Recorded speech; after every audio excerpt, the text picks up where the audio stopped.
Today on Biblical Higher Ed Talk, I sit down with Tony Celelli, president of Stark College, to discuss presidential leadership strategies that have worked for him to build a flourishing college.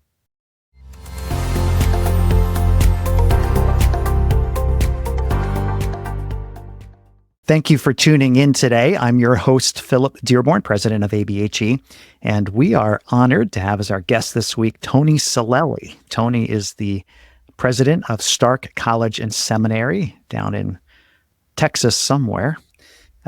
Tony has effectively led Stark for the last several years, and it's been neat for me to kind of observe him. Whenever I see presidents who are moving institutions forward, trying different things, I kind of sit up and pay attention, and we've had a lot of different conversations. So I thought it'd be a great idea to invite Tony in to just have a conversation about what has been working for him from a leadership perspective as he's been leading Stark. Special shout out to Moody Bible Institute, a sponsor of this episode. Appreciate them as an organization and the many years that they have been leading in biblical higher education. So welcome to the show, Tony. Thank you, Philip. Sure appreciate it. And I've been at Stark 19 years. So wow. That's a couple of years. I sure appreciate getting to be on your podcast. Soon you're going to be able to say that it's been 2 decades of time at Stark, right? Yes, yeah. Somehow it sounds like it's longer when you talk in decades. I say that I've been in biblical higher education for 3 decades. It makes it sound like it's forever, but surely it's not. Surely it's not. It's just a career. That's all. It's a career and a calling. We love it. There you go. There you go. And the years just keep flying by. So we're going to get into some of what your experiences have been and some of the methods that you've used to advance Stark forward. Before we do that, just so our audience can get to know you a little bit, talk to us about a defining moment that God used to propel you forward to where you are today, leading at Stark. You know, Philip, those are, there's so many of them that I can't just pick one of them. And so I'm going to go a little bit in a direction that you may not have expected. It was 26 years ago. I almost got into a fight with a deacon at a church that I was serving. And it truly was a pivotal moment in my personal and my professional career. And I remember it like it was yesterday. There was a feud. It was going to come down to who's going to get their way. Was it going to be me, or was it going to be this person, this deacon, who was also in control of the finances at the church where I was serving? And I was young and dumb. Can I say it again? The most defining moment in my professional and personal career, it was me coming to the realization that I was young and dumb. And in that moment, I instead of backing down from the chest poking threats that this deacon was making, I took a step forward and asked him to go outside and to settle it like men. As only you can do in Texas, right? As only you could do it in Texas. That's right. Exactly. That's exactly where I was. But it became a pivotal point in my life where the Holy Spirit got a hold of me, and he reminded me that to be a leader didn't mean to be a demanding, demeaning kind of person. And it was the crux there when Jesus says to be as shrewd as a serpent, but as gentle or harmless as a dove. And I may have had a quick-witted mind, someone who thought of himself as smart, but I was just as critical in my spirit. And so it was a pivotal moment. It changed how I led from that point on, because I was convicted by the Holy Spirit that next morning. Good news is we reconciled very, very quickly, and God used that to shape how I lead today. Yeah. But that's such a great story. It's not what I expected to hear, for sure. But talk about defining. I mean, the road split there, right? You could have gone one direction, and that would have defined you in a different way. And you chose to be led by the Holy Spirit and how you responded. And great to hear that there was reconciliation in that relationship. So thanks for sharing that. It shaped who you are today. Like I said at the top of the show, you've led Stark incredibly well. Tell us a little bit about Stark and your mission to educate students for kingdom impact, and then we'll get into some of the strategies that you've used. Oh, absolutely. I love to talk about what Stark does. So Stark College and Seminary exists to equip educationally underserved followers of Christ. We focus on the church, and then the community, the nonprofit community. And for us, Philip, what that means at Stark is that we are a Bible college, unashamedly a Bible college, a college and a seminary, graduate seminary that's designed to equip and educate individuals who haven't had the will or the way to go to school. And for us, that looks mostly like Hispanic leaders and African American leaders. But the overarching connecting theme and thread for all of Stark students is that they are non-traditional students. Average age is 45 years old. They are bivocational. They're coming into a second calling, a second career, and they're much more mature, much more driven, honestly. And that's the demographic that we serve. Not that the other institutions are serving better students or worse students. That is just our niche in God's kingdom. So we do that in South Texas and in Central Texas, and we're moving into North Texas with the campus in Corpus Christi and McAllen, teaching sites in San Antonio and Victoria, and moving towards the Dallas area, even as we speak. So has that always been the mission of Stark? You know, Stark is the remnant from the University of Corpus Christi. It was a Texas Baptist university from the 1940s to the mid-1970s, and a hurricane destroyed our campus. You can see over my shoulder here that there is the glimpse of the horizon, but what you don't know that's the ocean. My office overlooks the ocean, and a hurricane came in 1970 and destroyed the campus, and Texas Baptist had to let it go. But even then, from the 40s to the 70s, it was Baptist leaders who said, we need a school for church leaders and community leaders. And so they had this university, but it didn't make it after that hurricane. And so what they did is they spun out what is today Stark to carry on just the Bible focus. And so it's always been that way since the 40s to the 70s, now up through 2024. We've changed the wording. We're articulating it a little bit more clearly. But the simple answer is yes, that has been our mission since that time. Yeah. So compared to 19 years ago when you came in as president to where you are today, so essentially it's been the same mission. Do you feel as though under your leadership there's been a refinement or a clarity or a sense of more defined direction with that mission? I absolutely think so. And it's going to be a little bit of an emotional definition and clarity, because I think early on the school felt almost ashamed of its mission and certainly of its history and its past, because one school failed and it birthed another school that wasn't a standalone school. It actually, when I came here 19 years ago, Stark at that point wasn't called Stark, but the school was a partner with other Texas Baptist universities. And so there's a little bit of a dismissive spirit as people would think about us, and they didn't really understand who we were.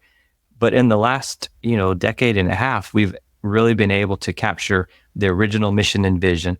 And then with synergy and energy, we have really been able to become proud that we are on the cutting edge of theological education and the cutting edge of church participation and preparing her leaders for the future.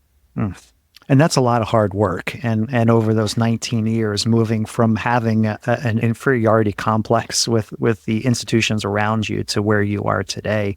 And it takes obviously the Lord's hand and blessing in order to do that, but we are his instruments, right? And you've been used by God to do that. So as I've observed, your leadership from a distance, I'm going to focus in on three aspects that I see as I'm sure there are other things that have contributed to your success in leadership there, but as I see it, three that I'd like to zero in on. First one, and we want to kind of talk about each one of those. First one, the importance of proactively building your external network.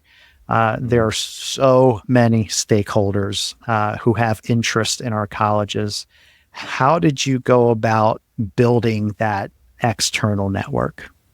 That's an interesting question because, when we think about external stakeholders, oftentimes in the traditional college model, we're thinking about parents and employers. We're thinking about the accreditors, the government, the auditors. And at Stark, we have some of those same concerns, but really not the parents.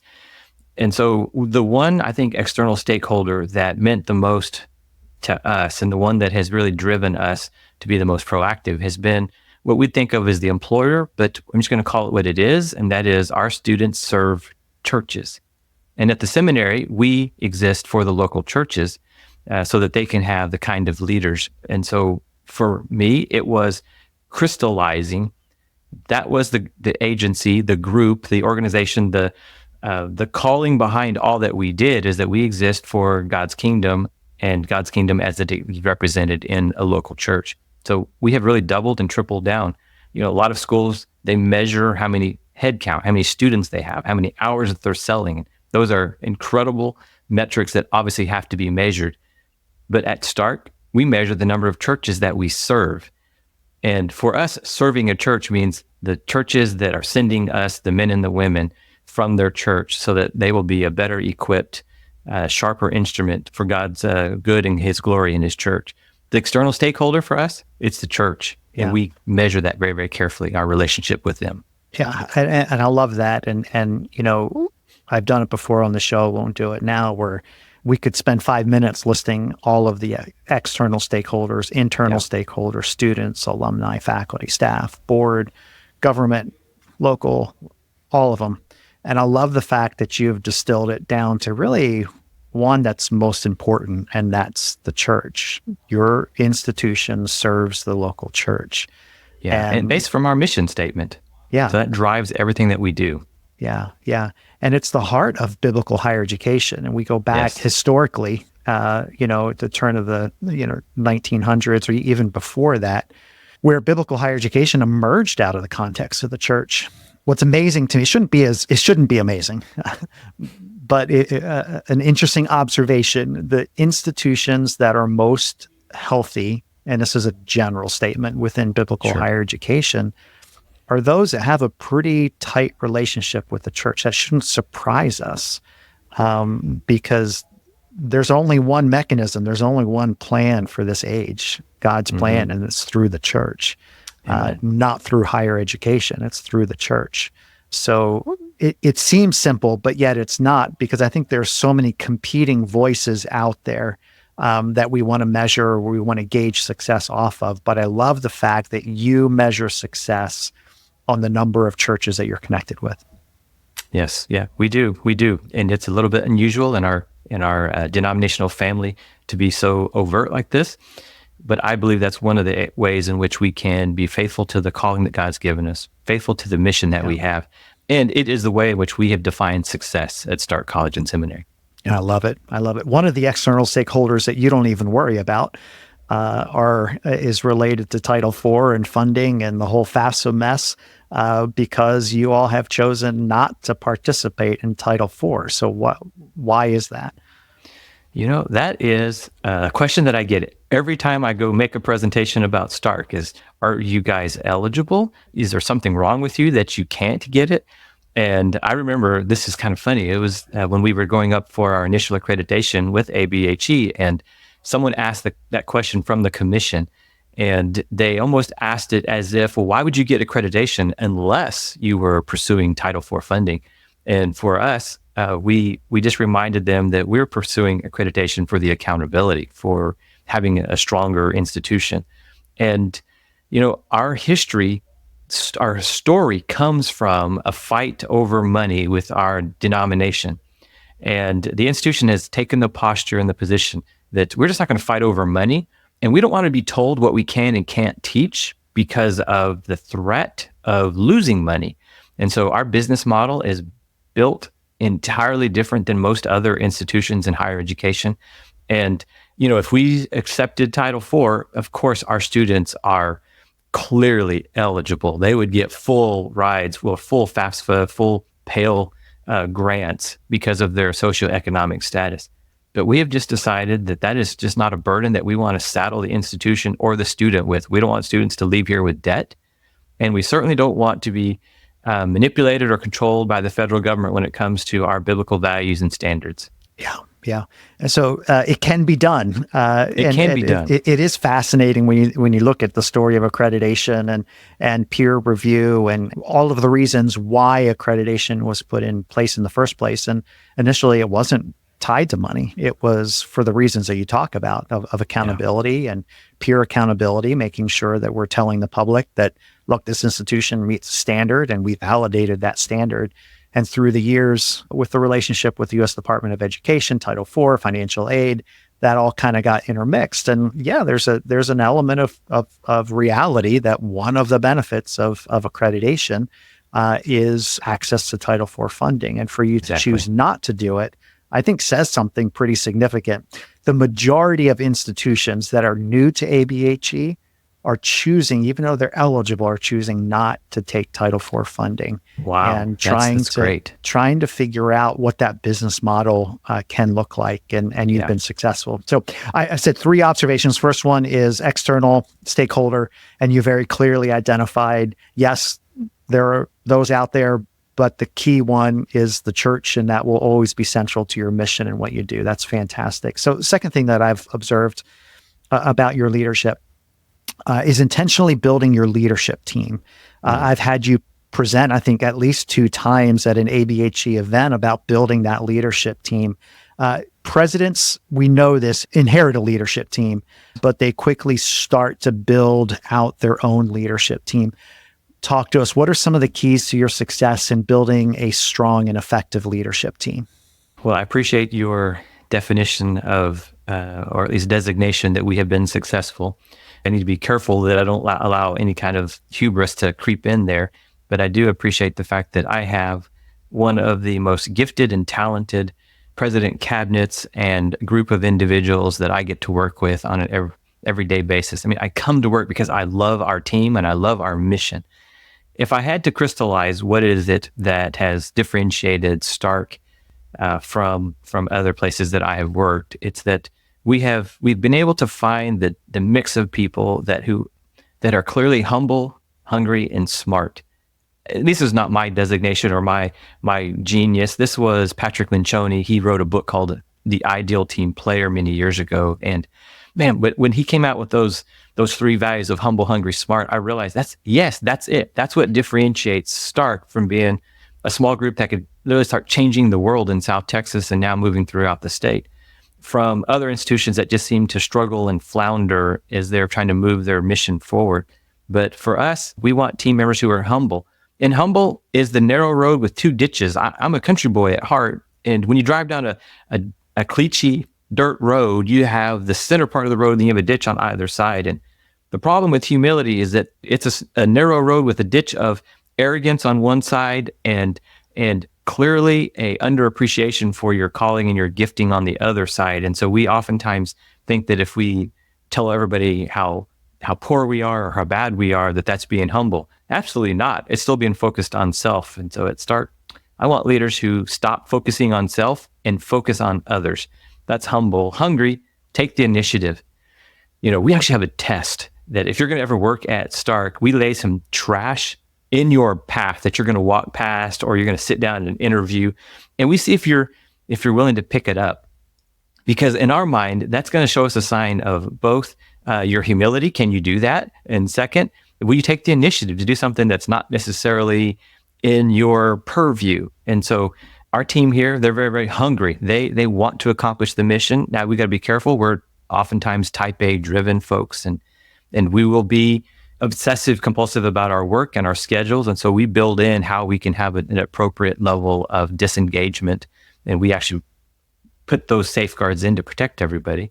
But at the end of the day, no one at Stark says, that's not my job. It's not tolerated. It's not allowed. It's not a part of our value or our culture. People take the initiative to solve a problem. It's emotional intelligence is at the core of this, right? That's where I was going. Yes, absolutely. Yeah.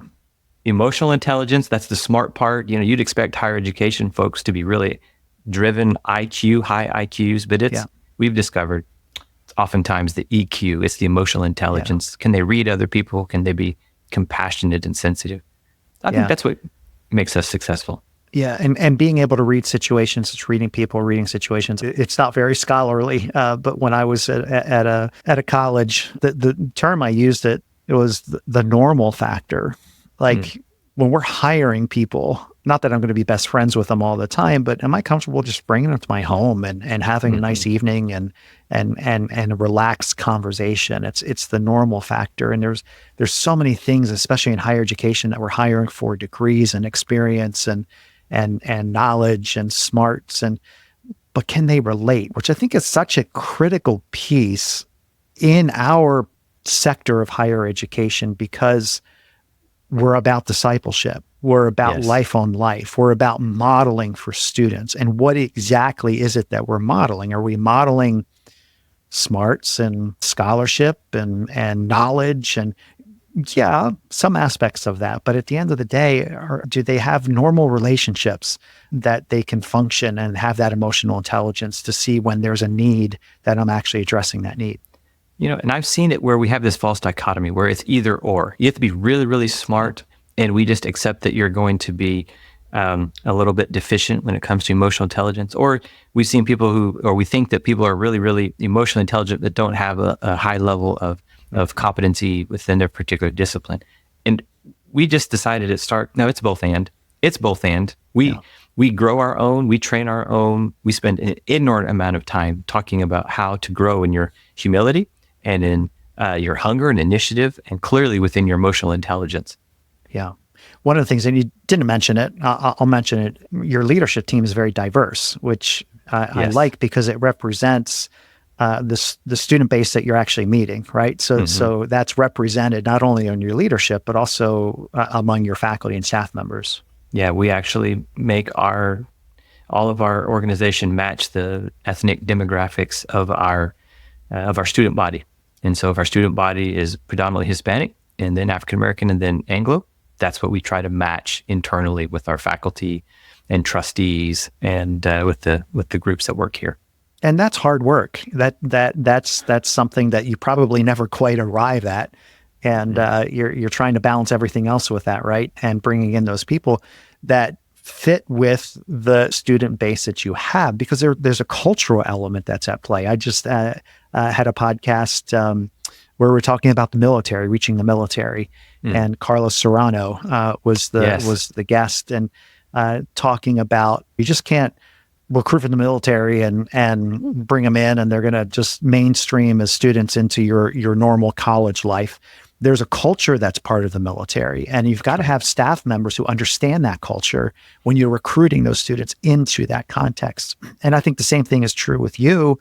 The students that you're reaching, it's important that student demographic is represented on your faculty and staff because of understanding, a deeper knowledge and understanding of the context in which the students are coming from.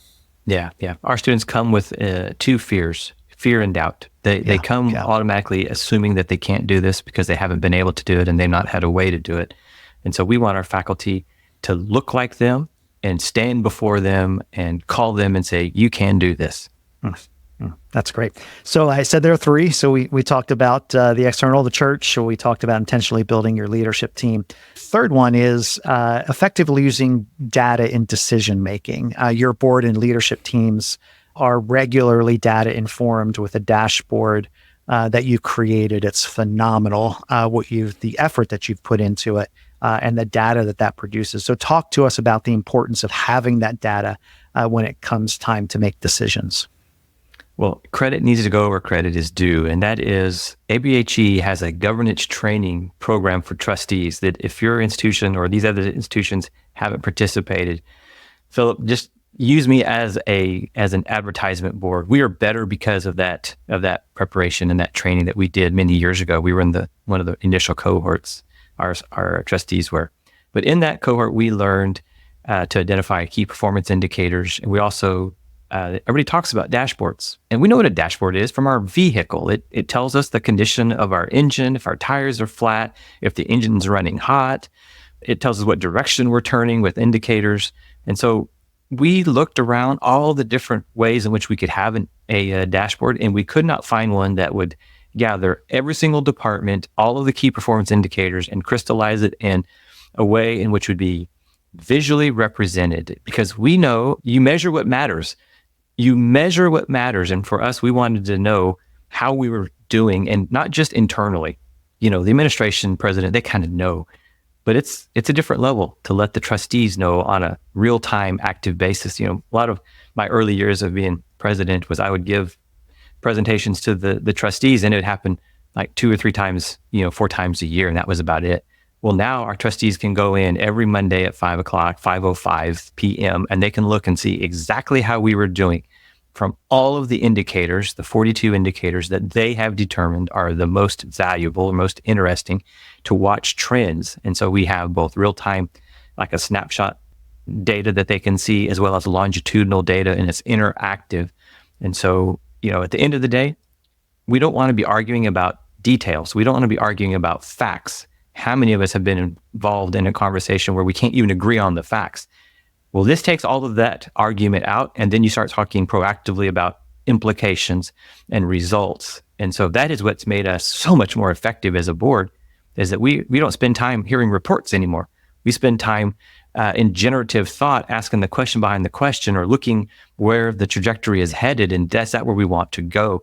So it's changed how we do our board meetings, and probably and possibly, I think others would say, it's changed the momentum by which we're able to travel in the direction of our mission.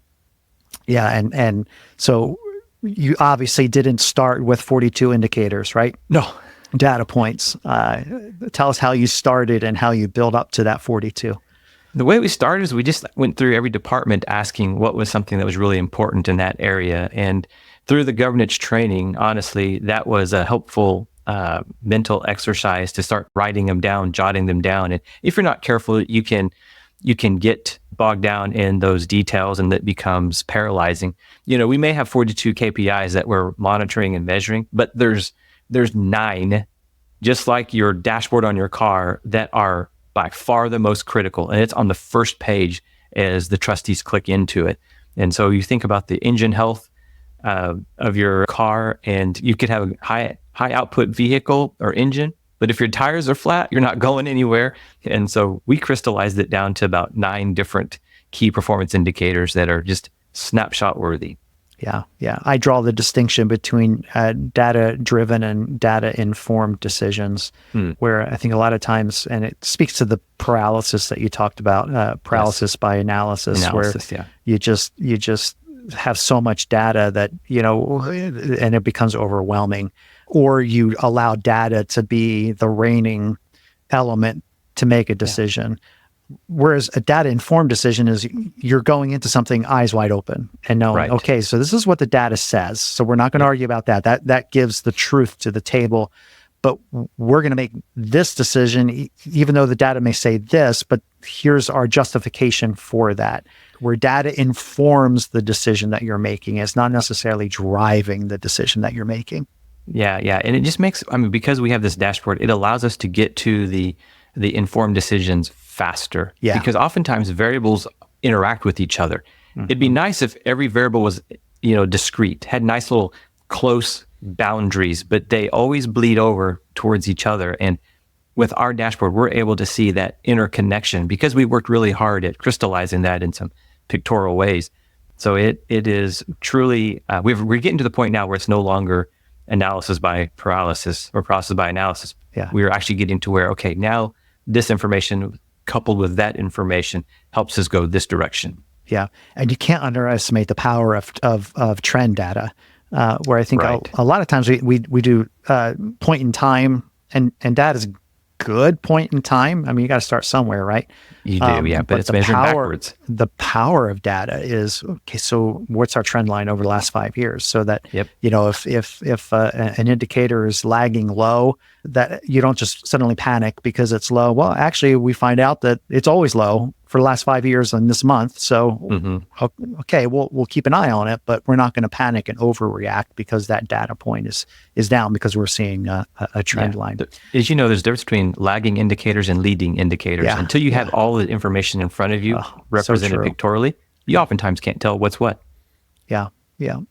Well, this has been a fascinating conversation. We only have 2 minutes left. So in those 2 minutes, you've recently launched your own podcast. So tell us a little bit about it, and why did you do it? And is it accomplishing what you want it to accomplish? Yeah, we have the Stark Difference podcast. It's a podcast about calling, and we have done a first season. And so we have concluded the first 10 months of our podcast and took the summer break, and we're coming back in strong this next season. And, for us, the podcast was all about getting our awareness out there, brand awareness for us. And so to reach out to guests that had a network that was important for our audience, whether it be students or trustees or friends of the institution, to be able to engage with. And so if you don't know what success looks like, you're certainly not going to hit it. And for us, we didn't walk into it trying to have the most views or likes or whatever people do with our podcast, but it has been really, really powerful in shaping other conversations that we're getting to have. And so we're grateful that we got to do it. Yeah, that's great. And we'll definitely put a link for that podcast in the show description. Such a powerful tool that we can use that, you have a very defined audience, but you can tell your story of Stark through that podcast. And it's just regular touches that you can have with your constituencies. So absolutely. So thank you so much, Tony. Really appreciate your time sharing your wisdom and experiences with us today. Thank you, Philip. God bless you as you continue to lead us at ABHE, and I'm eager for the days that lie ahead. Awesome. So again, a special thank you to Moody Bible Institute and their support of Biblical Higher Ed Talk. We really do appreciate it. Until next time, stay kingdom focused.